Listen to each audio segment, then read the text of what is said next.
ต่อหันก็อาบน้ำอยู่หั่น จับน้ำนี่เลย อาบน้ำอยู่หั่น มาขอให้มันนั่นก่อนพี่น้องเนาะให้มันแบบสะอาดก่อนให้มันแป้นก่อนอีพอสิเฮ็ดให้เด้อเอาเริ่มทางเลยบัดนี้เล็กกันเอาออกไปหุ่นปะหุ่นเด้อสบายดีพี่น้องเอ้ยเนาะพบกับบ่าวคำน้อยอีกเส้นเคยพี่น้องเอ้ยเนาะเพิ่นจะอนามัยนี่เพิ่นอยากให้บ่าวผู้นำ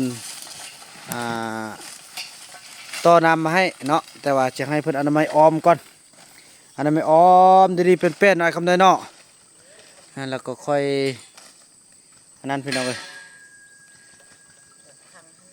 เอ้ยทางเราไปซุ่มใส่นั่นพุ่นเลยตะขี้เหญ้าพุ่นแม่น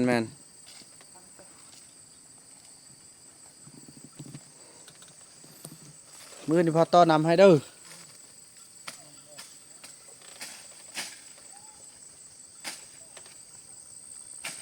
ผลงานไอ้คำน้อยเฮาพี่น้องเอ้ยเนาะ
ดีแล้วไอ้คำน้อยเฮา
โอ้ยโน่ตัดขึ้นไปให้ อืม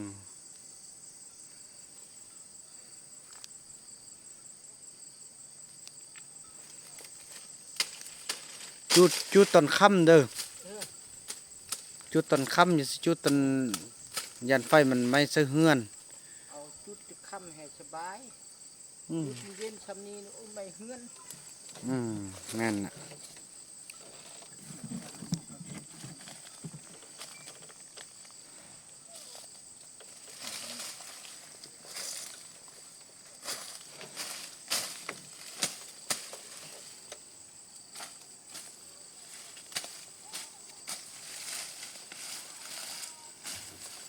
แค่โคตรอันนี้ อืม นี่ได้ไหมในทางค่ะ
สร้างเมียนเอาฟืนไว้ดังไฟเด้พี่น้อง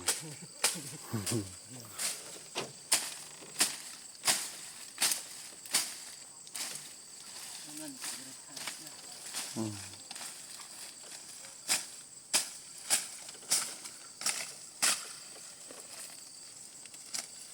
ยามบ่กินเหล้านี่ก็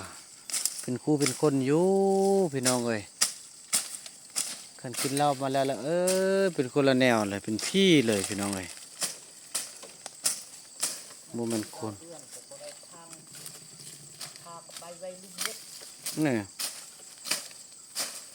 จะได้ต้อนรับมาเพิ่นละบัดนี่นี่แหละมาอาบอยู่หม้อนี่แหละพี่น้อง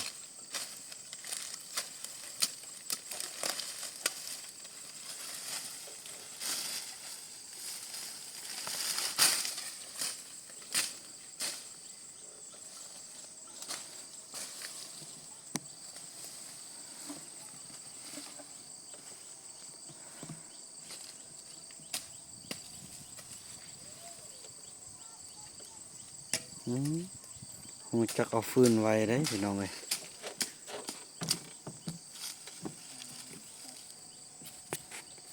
ล่ะตัดหัน อืม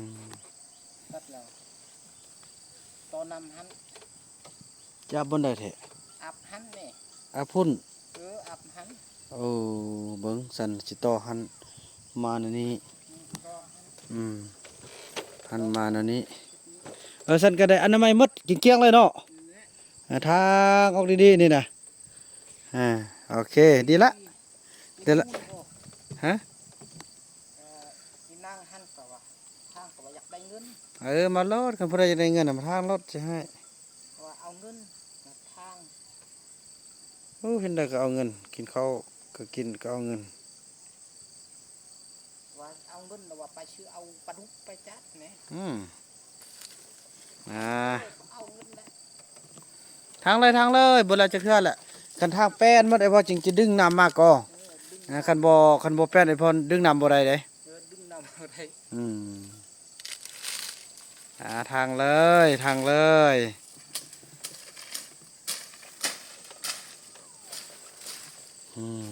พี่น้องเอ้ย